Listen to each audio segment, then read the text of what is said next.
Hello friends, welcome to our channels. आज हम लोग देखेंगे फटाफट 50 फ्यूजन का प्रैक्टिस सेट नंबर 5, जिसमें हम 50 प्रश्नों का यहाँ पे एक जीके जीएस का प्रैक्टिस सेट देखते हैं डेली की वीडियो में। तो आज हम लोग प्रैक्टिस सेट नंबर 5 देखेंगे। तो चलिए शुरू करते हैं बिना किसी टाइम वेस्ट किए हुए। वीडियो पसंद आता है तो लाइक करिए, दोस्तों के पास शेयर जरूर करिए। तो चलिए शुरू करते हैं। तो पहला प्रश्न है, दार्शनिक विषयों से संबंधित बौद्ध ग्रंथ का नाम है, बौद्ध ग्रंथ का नाम क्या है? इसका नाम है अभिधम्म पिटक। क्या नाम है? अभिधम्म पिटक नाम है। जैसा कि आप जानते हैं कि बौद्ध धर्म में 3 पिटक हैं। विनय पिटक जिसमें सांख्य नियम है, सुत्त पिटक जिसमें बुद्ध के उपदेश हैं, और अभिधम्म पिटक जिसमें बौद्ध दर्शन है। नेक्स्ट प्रश्न की ओर चलते हैं। तो कहता है यहाँ पे आपको सत्य कथन चुनना है। ठीक है, सत्य कथन क्या है? तो देखिए सत्य कथन क्या है इसमें चुनिएगा। तो सत्य कथन है वेद त्रयी में क्या है? हमारा ऋग्वेद है, यजुर्वेद है, सामवेद है। ठीक है, ये पहला तो सही है। दूसरा क्या है? छंदोपनिषद प्राचीनतम है। नहीं, छंदों नहीं है, बल्कि हमारा बृहद जो दारनायक उपनिषद है वो सबसे प्राचीनतम है। अस्तोमा सदमय जो कि बृहद जो माने बृहदारण्यक से लिया गया है, ये सही है। तो इसका करेक्ट आंसर क्या हो जाएगा? 1 और 3 सही है। नेक्स्ट प्रश्न की ओर चलते हैं। तो नेक्स्ट प्रश्न है, कहता है निम्नलिखित में से कौन सा युग मानव सभ्यता से संबंधित है? कौन सा युग है वो मानव सभ्यता से संबंधित है, ये आपको बताना है। तो इसका जो सही आंसर क्या हो जाएगा? इसका है वो होलोसिन है। फिर हमारा क्या है? पैलियोसिन है। फिर हमारा प्लेटोसिन है। तो देखिए हमारा जो पैलियोसिन है वो पैलियोसिन हमारा मतलब हमारे से संबंधित नहीं है, मानव से संबंधित नहीं है, जबकि मानव सभ्यता से प्लेटोसिन, और हमारा वर्तमान में हमारा जो वर्तमान समय होलोसिन, ये हमारा संबंधित है। तो इसका करेक्ट आंसर क्या हो जाएगा? ए और सी करेक्ट आंसर है। ऑप्शन नंबर डी इसका करेक्ट आंसर हो जाएगा। नेक्स्ट प्रश्न की ओर चलते हैं। कहता सुमेलित करना है। तो देखिए इसमें सुमेलित किया गया है, ये सुमेलित प्रश्न इसमें है वो सुमेलित किया गया है। तो इसका करेक्ट आंसर क्या हो जाएगा? देखिए यहाँ पे जो प्रश्न है वो टाइपिंग एरर में है, फिल इन जो मैच द फॉलोइंग है। तो इसका जो करेक्ट आंसर आपको बताते हैं क्या होगा जी।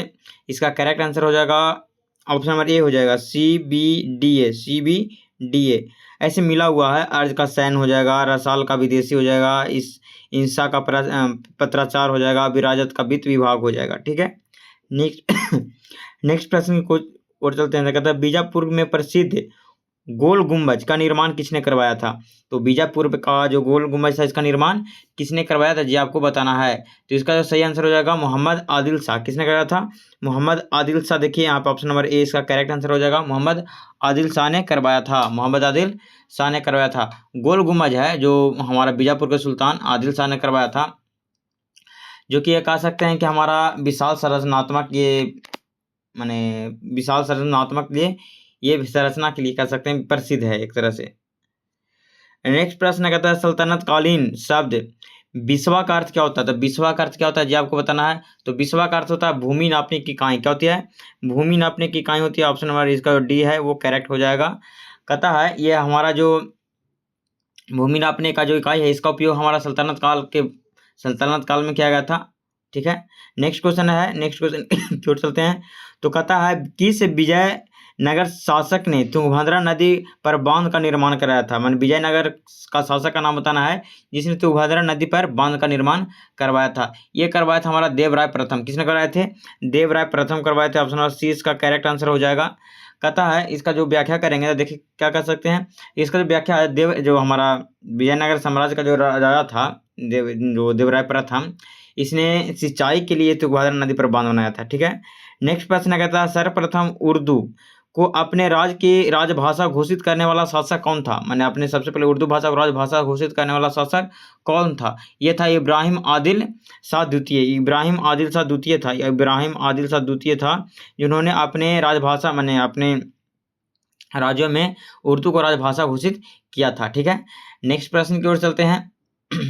और आपको पता होगा कि इब्राहिम आदिल शाह कहाँ के राजा था? तो बीजापुर के सुल्तान था। ठीक है, नेक्स्ट प्रश्न की ओर चलते हैं। कहता है कालक्रम व्यवस्थित करना है। ठीक है, कालक्रम आपको व्यवस्थित करना है। तो देखिए सबसे पहले क्या हुआ था? तो सबसे पहले मुक्ति दिवस हुआ था, है ना। मुक्ति दिवस 1939 में हुआ था, आपको पता होगा दिसंबर 1939 में मुक्ति दिवस हुआ था, जिसमें सभी ने क्या किया था? इस्तीफा दे दिया था। तो हो जाएगा 4 और आगे हो जाएगा, सबसे आगे 4 हो जाएगा। तो देखिए 4 हो जाएगा सी में और डी में। चलिए छोड़िए, आगे चलिए। फिर क्या हो जाएगा हमारा आकाश प्रस्ताव, देखिए 1940 में आया था। आकाश प्रस्ताव आया था 1940 में, तो 40 के बाद 40, 4 के बाद 2 हो जाएगा, 4 के बाद 2 देखिए 4 फिर 2 4 आकाश प्रस्ताव, सॉरी आकाश संकल्प, सॉरी आकाश प्रस्ताव हो जाएगा 1 4 1 4 1 दोनों में है। आगे चलिए, फिर हो जाएगा आकाश संकल्प जिसको बोलते हैं भारत छोड़ो। तो भारत छोड़ो तो 42 में आपको पता होगा। तो 4 1 2 4 1 2 किस में है, सी में। देखिए 4 1 2 किस में है, सी में है। फिर क्या है हमारा आज़ाद हिंद फौज का गठन आपको पता होगा कि 42-43 में हुआ था, जो कि भारत छोड़ो के बाद हुआ था। तो ऑप्शन नंबर सी इसका करेक्ट हो जाएगा। नेक्स्ट प्रश्न की ओर चलते कहता है 1932 में रैमजे मैकडोनाल्ड ने पृथक निर्वाचन समूह पहली बार बनाया था। पहली बार बनाया था, किसके लिए बनाया था जी आपको बताना है। तो ये बनाए थे दलितों के लिए। किसके लिए बनाए थे, दलितों के लिए बनाया था पृथक निर्वाचन प्रणाली, है ना। इसमें क्या था ना कि जो हमारा जो रैमजे मैकडोनाल्ड थे, एक तरह से कह सकते हैं कि पीएम थे वहाँ के, ब्रिटिश के पीएम थे ना उस समय, जो कि कह सकते हैं कि हमारा जो महात्मा गांधी थे, इनके दबाव के कारण इन्होंने दलितों के लिए अलग पृथक निर्वाचन समूह का बनाने का कार्य किया था। नेक्स्ट क्वेश्चन है कहता है ब्रिटिश भारतीय राज क्षेत्र का अंतिम प्रमुख विस्तार किसके समय में हुआ था। जो अंतिम प्रमुख विस्तार हुआ था वो किसके काल में हुआ था जी आपको बताना है।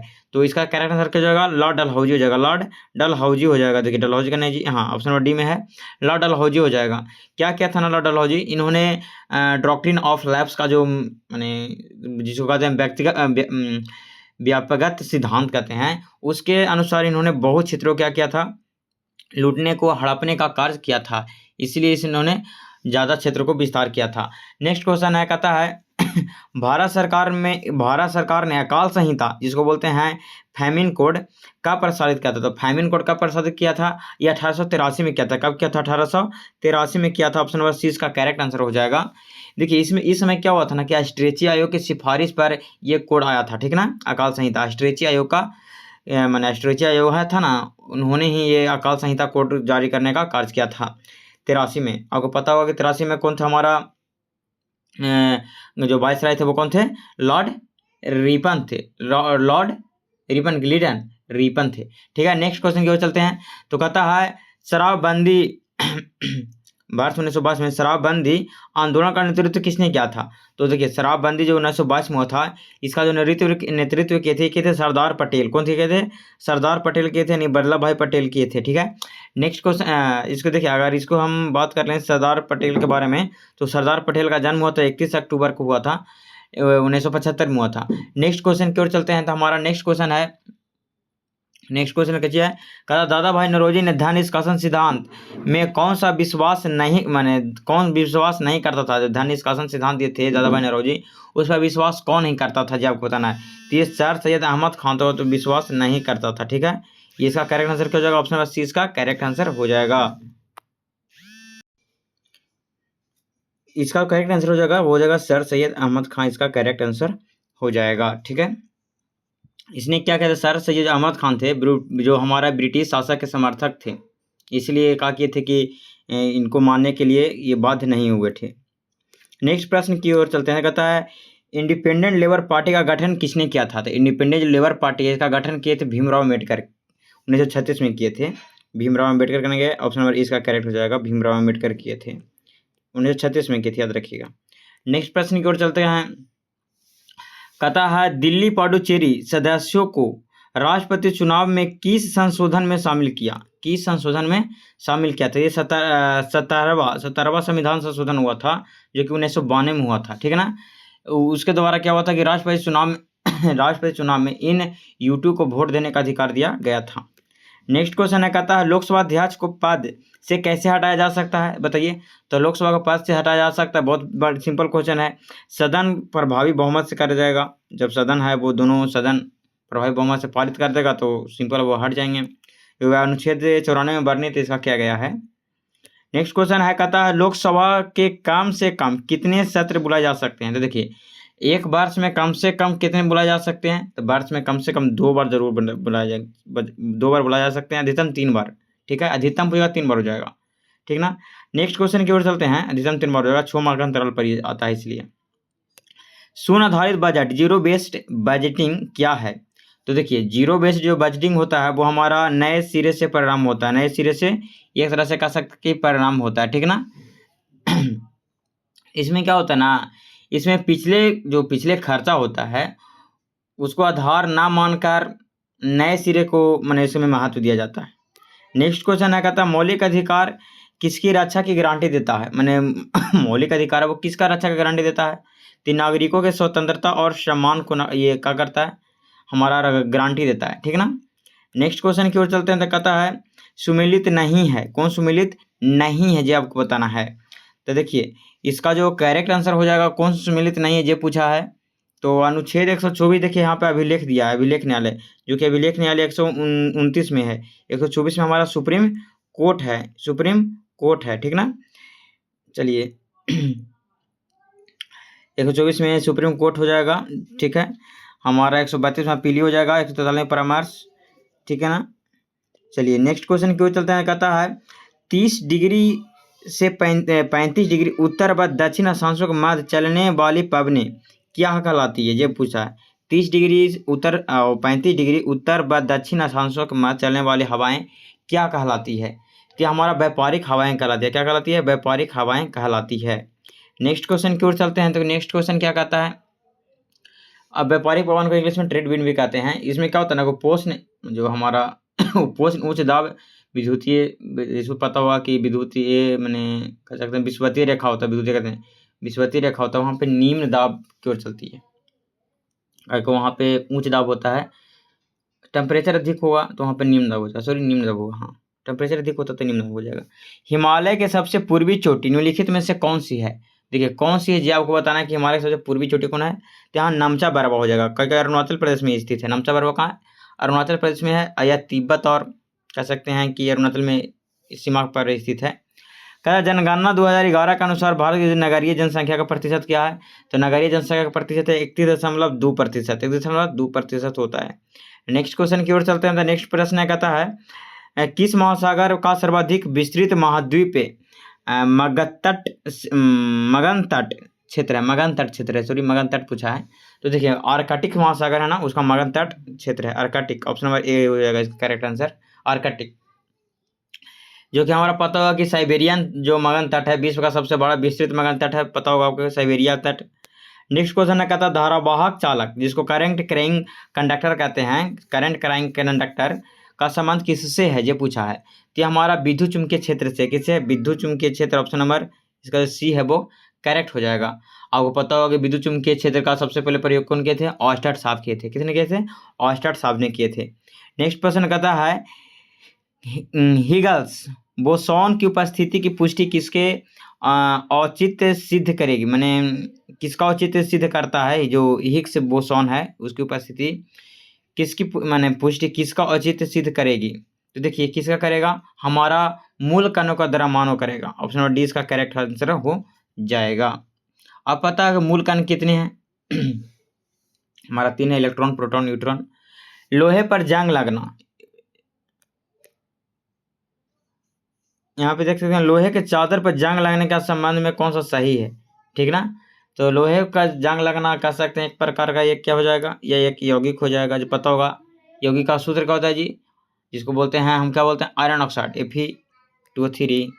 नेक्स्ट क्वेश्चन है, कहता है हैबर प्रक्रिया में किस उत्प्रेरक का उपयोग किया जाता है, तो इसमें क्या किसका प्रयोग किया जाता है, लोहा का प्रयोग किया जाता है, आयरन का प्रयोग किया जाता है। और हैबर विधि द्वारा का पता होगा कि अमोनिया का भी अमोनिया हैबर विधि द्वारा शुद्धिकरण किया जाता है।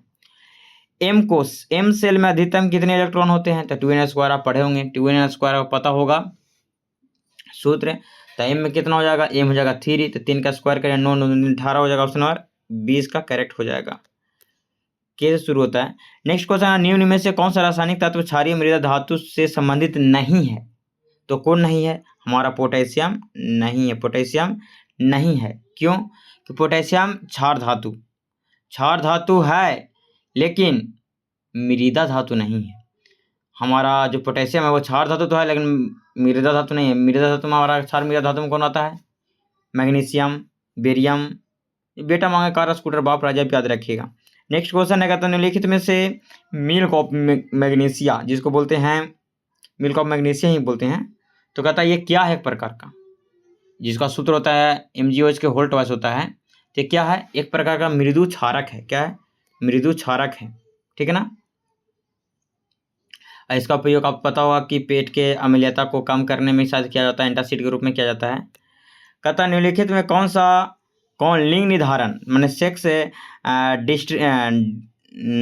डिटर्मिनेशन के लिए उत्तरदायी है। डिटर्मिनेशन के लिए उत्तरदायी होता है, तो आपको पता है एलोसोम। क्या होता है, एलोसोम होता है। एलोसोम कहाँ गया, ऑप्शन नंबर सी इसका करेक्ट आंसर होगा, एलोसोम है जो। नेक्स्ट क्वेश्चन की ओर चलते हैं। कहता है यदि जीवाणु में केवल एक सिर पर फ्लैजेला होता तो इसे क्या कहते। एक सिर पर फ्लैजेला होता तो इसे क्या कहते, मोनोट्राइकस कहते। क्या कहते, मोनोट्राइकस कहते, मोनोट्राइकस कहते। ऑप्शन नंबर इसका जो बी है वो करेक्ट आंसर हो जाएगा, मोनोट्राइकस कहते। नेक्स्ट क्वेश्चन की ओर चलते हैं। तो कहता है कौन सा कोशिकांग जल की मात्रा को बनाए रखने के लिए उत्तरदायी है। कौन सा कोशिकांग है वो जल की मात्रा को बनाए बनाए रखने के उत्तरदायी है, रिक्तिकाएं, इसको बोलते हैं वैक्यूल्स। नेक्स्ट क्वेश्चन है, कहता है त्वचीय श्वसन होता है, मैंने त्वचीय श्वसन किस में होता है, तो पता होगा केचुआ में होता है। केचुआ क्या कहा जाता है, केचुआ को कहा जाता है किसान का मित्र। इसका अध्ययन करना वर्मी कल्चर कहलाता है। नेक्स्ट क्वेश्चन है, कहता है मनुष्यों के पाचन तंत्र में उत्सर्जित अम्ल कौन सा होता है। तो पाचन तंत्र में क्या होता है बताइए, आपको बताना है। तो इसमें क्या होता है, ये HCl होता है, जिसको बोलते हैं हाइड्रोक्लोरिक अम्ल। क्या बोलते हैं, हाइड्रोक्लोरिक अम्ल बोलते हैं। तो अगर पता होगा कि सबसे ज़्यादा ये सुरक्षित मानव को करता है। नेक्स्ट क्वेश्चन है, कहता है मस्तिष्क में कौन सा भाग उल्टी वोमिटिंग को नियंत्रित करता है। मतलब उल्टी वोमिटिंग को नियंत्रित कौन करता है, कि हमारा उल्टी को कहता है मेडुला ओब्लांगेटा। कौन करता है, मेडुला ओब्लांगेटा है वो नियंत्रित करता है, आपको पता होगा। जब पता होगा कि हमारा मस्तिष्क का नैशिक क्रिया है वो भी हमारा मेडुला ओब्लांगेटा ही नियंत्रित करता है। नेक्स्ट क्वेश्चन है, कहता है टेरिडोफाइटा समूह के पौधे में निम्नलिखित में क्या नहीं पाया जाता है। तो टेरिडोफाइटा में क्या नहीं पाया जाता है, आपको पता होगा पुष्प नहीं पाया जाता है, पुष्प नहीं पाया जाता है। ये बीज रहित और पुष्प रहित होते हैं। पौधे में ऊर्जा का अंतिम स्रोत क्या होता है, तो आपको पता होगा कि जो हमारा ऊर्जा का अंतिम स्रोत होता है वो क्या होता है, सूर्य का प्रकाश होता है। कहने का जी सूर्य का प्रकाश होता है ना। इसकी उपस्थिति में प्रकाश संश्लेषण क्रिया करता है। नेक्स्ट क्वेश्चन है, आगे चलते हैं। कहता है जनता ने सुविधा की दृष्टि से जिसे मुद्रा का दर्जा दिया हो कहलाता है क्या, वस्तु मुद्रा कहलाता है। क्या कहलाता है, वस्तु मुद्रा कहलाता है। आगे चलिए, रहन सहन स्तर को उठाना किस पंचवर्षीय योजना का मुख्य उद्देश्य था। तो रहन सहन को उठाना किस पंचवर्षीय योजना का मुख्य उद्देश्य था, ये हमारा प्रथम पंचवर्षीय योजना का मुख्य उद्देश्य था। लेकिन पता होगा कि हमारा प्रथम पंचवर्षीय योजना जो कि 51 से 56 तक चला था। नेक्स्ट क्वेश्चन है, कहता है बिश्नोई आंदोलन का संबंध किससे है। तो बिश्नोई आंदोलन का संबंध हमारा पेड़ों की रक्षा के लिए है। आपको पता होगा पेड़ों की रक्षा के लिए बिश्नोई आंदोलन का महत्व है। इसी राजस्थान के क्षेत्र में ज़्यादा था, जो हमारा खिजड़ड़ी गांव में चला था। इसका जो नेतृत्व करता था अमृता देवी बिश्नोई था, ठीक ना। नेक्स्ट क्वेश्चन कहता है पारिस्थितिकी तंत्र जो भूमंडलीय तापन द्वारा सबसे पहले प्रभावित होगा वो क्या कहलाएगा, कहाँ होता है ये बताना है। कि हमारा होता है आर्कटिक और ग्रीनलैंड क्षेत्रों में होता है, ठीक है। नेक्स्ट क्वेश्चन है, कहता है गुट निरपेक्ष आंदोलन NAM का प्रथम शिखर सम्मेलन कब हुआ। तो प्रथम शिखर सम्मेलन हुआ था 1961 में। कब हुआ था, 1961 में हुआ था। जो हुआ था बेलग्रेड में। कब हुआ था, बेलग्रेड में हुआ था। गुट निरपेक्ष का बेलग्रेड में हुआ था, पता है ना। नेक्स्ट क्वेश्चन की ओर चलते हैं। तो नेक्स्ट क्वेश्चन कहता है सुमेली जनजाति गद्दी हमारा हिमाचल प्रदेश, सही है जी।